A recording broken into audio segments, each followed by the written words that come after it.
Welcome to Developing the Leader Within podcast, the podcast that brings you leadership insights from the brightest minds shaping our world.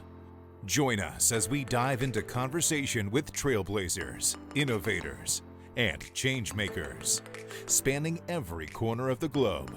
Get ready to explore new perspectives, gain actionable insights, and become the leader the world needs today. Unleash your potential. Tune into Developing the Leader Within podcast on your favorite podcast platform. Let's embark on this transformative journey together. Developing the Leader Within podcast, leading beyond limits. Welcome back, everyone. If you haven't subscribed, please do so right now, as it'll help us getting our show to others and help us get to our next milestone. Today, we are speaking with Sandy Spady.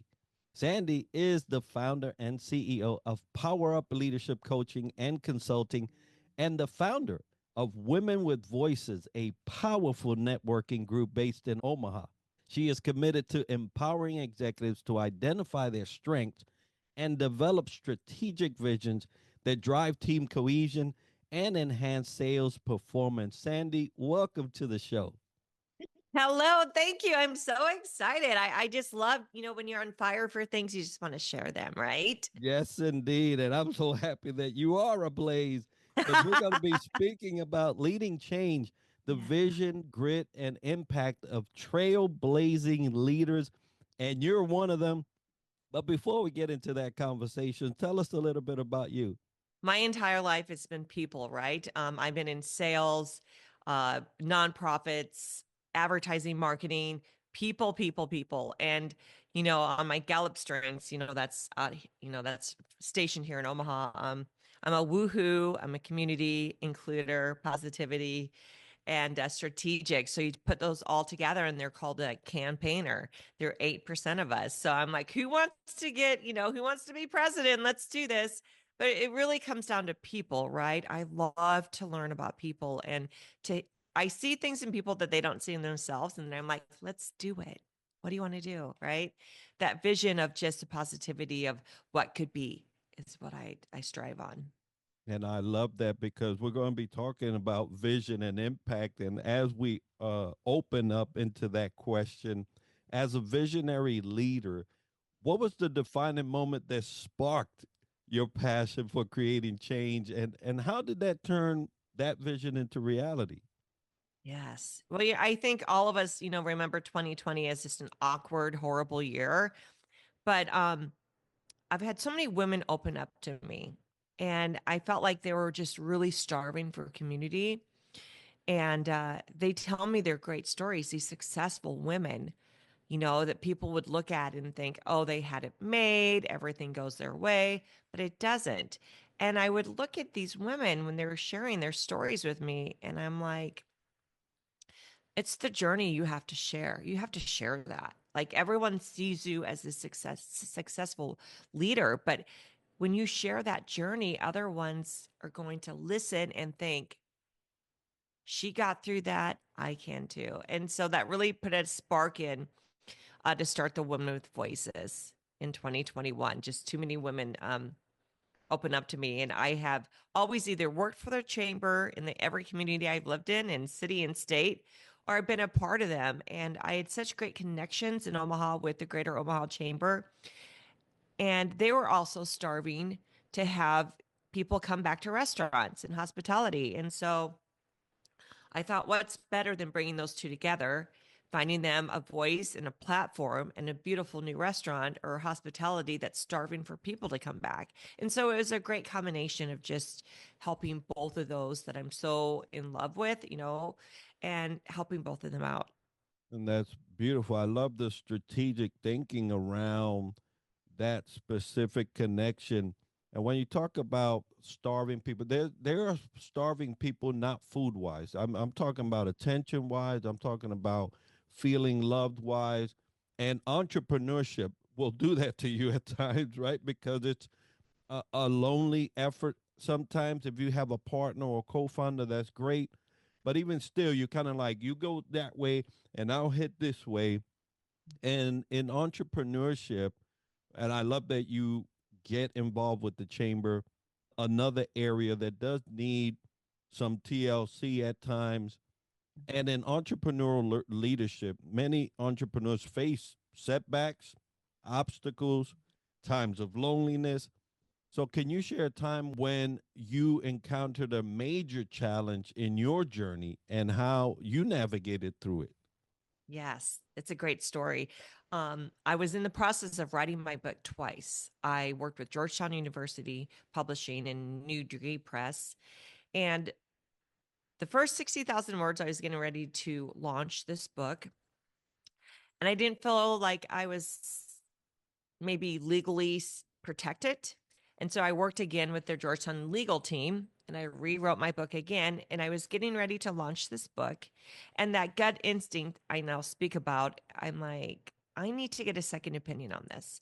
And 3 days before I was supposed to speak in front of 150 women for a luncheon, I had 6 months of speaking engagements set up to launch my book. I received an email from my media attorney that said, don't publish, don't post, don't write. 3 days before I was supposed to speak. And so I told myself, and I speak about it because I'm a public speaker, is that you can either let that build you or break you. And at the time, I thought there's no way I'm giving up this opportunity because the purpose behind that book was to help women take that step for change, right? And I was already doing it with Women with Voices. I didn't need that book to help women because my purpose and my passion and fire to have women share their stories was already taking place. And so I did show up.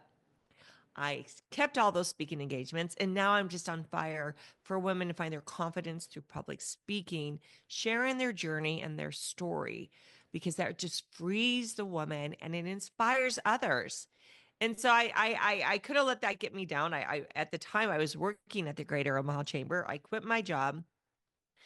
And I thought, you know what? I have 30 years experience of marketing, advertising, sales, working with teams and customer service and nonprofits and raising money.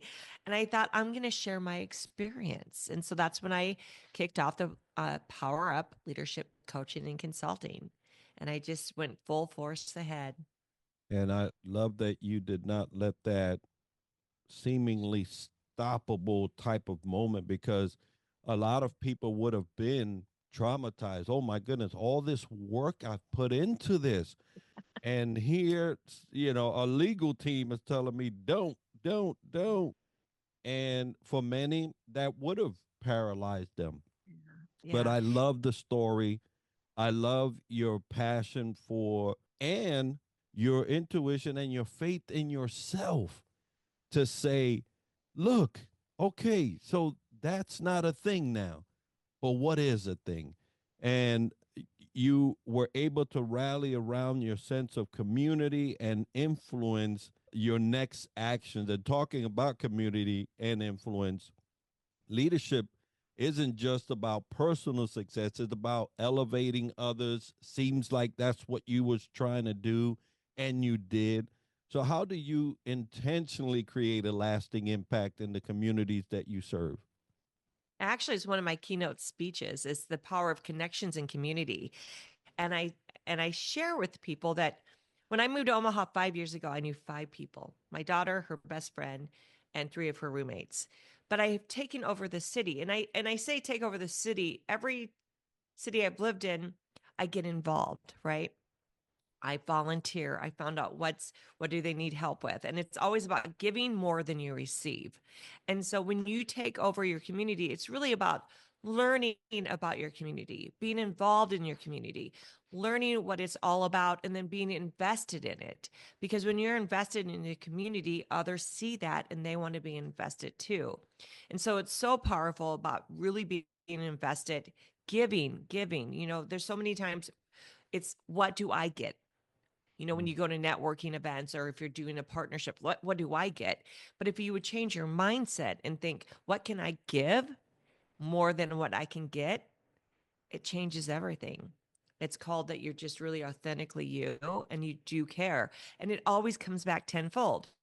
I just had my third Women with Voices Summit. I had over 300 women and community leaders that came and spoke and inspired others. And it was so beautiful because I didn't pay the speakers. I'm not a millionaire, but these women just empowered all the audience of 300 women. And it's really because I have given so much back. And when you give, people want to help you. They see your vision and your mission. And then when you share that, people want a part of it. Yes, indeed.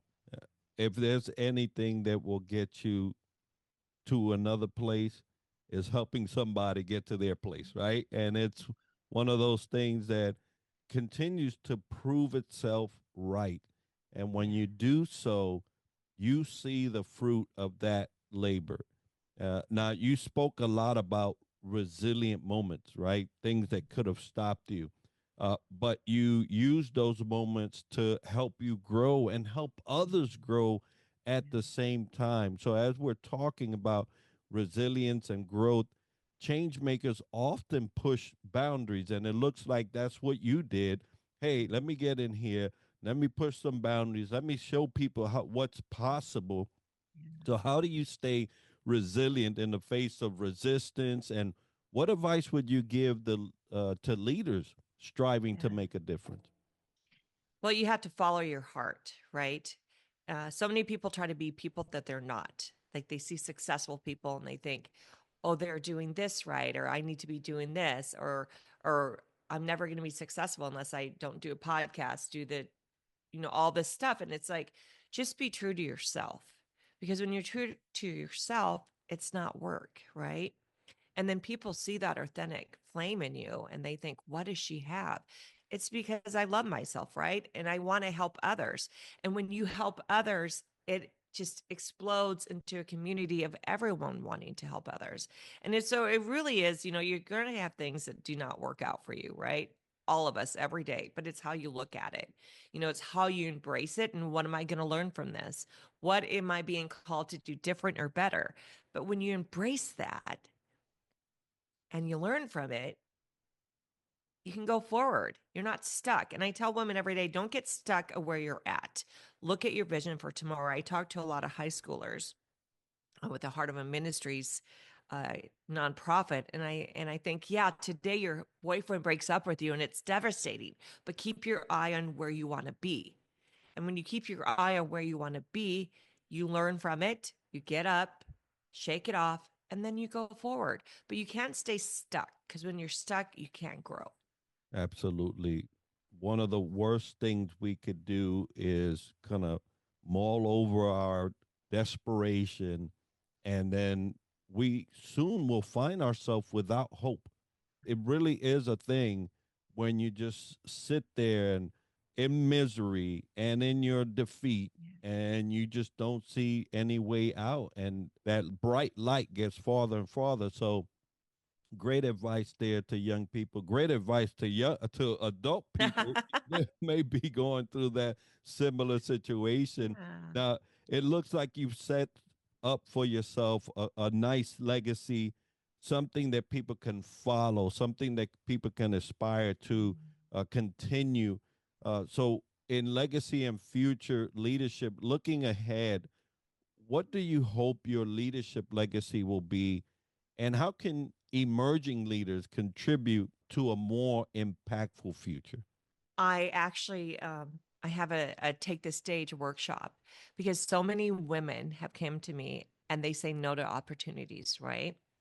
Because they're afraid of public speaking. So my big heart today is that women find the confidence in themselves to be able to speak publicly about their journeys and their stories. And that confidence I have seen in these women that have shared stories, because every month we have women share their journeys. The confidence is out of this world. And they want to do more. They want to write books, take stages, start businesses. But my ideal would be for every woman to find their confidence through their voice, to publicly speak, to share their journeys, their stories, their passions, and their purpose, because it changes you. And you don't That's have to be perfect. You just have to do it. that's powerful, and it's powerful for women, it's powerful for men, it's powerful for youth, because youth sometimes think, oh, well, I don't have enough life to. No, you have a story, right? I can vividly remember from 5 on. So, what a history from 5 to 18. You know, I could talk about 13 years worth of this journey that I was on. So even youth have the ability to do that, and that's wonderful. I'm glad that you're encouraging all your listeners and all those that participate with you to share their story. It's worth listening to. I'm Um, actually in the process of writing a book, and it's going to be a new book that I won't have to worry about. And it's going to be the story behind the story, because so many people live their story that they want the world to see, right?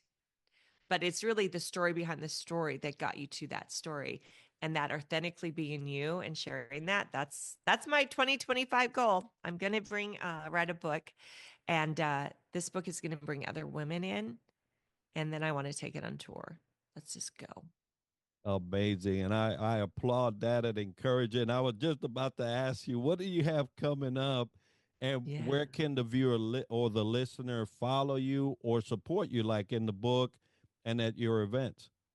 Yes. So it's Women with Voices. We have a public Instagram and a public Facebook, and we have a private Facebook group called Women with Voices. And then Sandy at powerupbysandy.com is my website, and Sandy Spady on my Instagram. I'm pretty easily found because I just do a lot, right? I'm a busy girl, but I always take the time to listen. And so if anyone ever wants to do a Zoom or a coffee or anything, um, that's when you really get to know people. And that's what I strive on. I'm that energized bunny. I want to know more, more, more. Outstanding. Well, folks, we're going to have all of those links and places to find Sandy on the video and the show notes so that you can do that and support her in her endeavors. Sandy, it was great to chat with you over this topic, and I'm sure that those listening will do just that. Folks, today's episode is sponsored by the Global Trends magazine, The Outlier Project, Fantail Services, Southern Sweet and Sassy Coffee, Ascend Meditations, and Chop AI. And if you've enjoyed this episode and learned something interesting about the topic covered today, make sure to like, share, and subscribe, and let us know by leaving a comment. And make sure to catch us streaming on Roku TV and Amazon Fire TV on the Purpose Place Network, and catch our Going Deeper Within content on the Lions Guide Academy. Tune in next week for another episode where we dissect leadership from another angle. And as we like to end the show, success to you.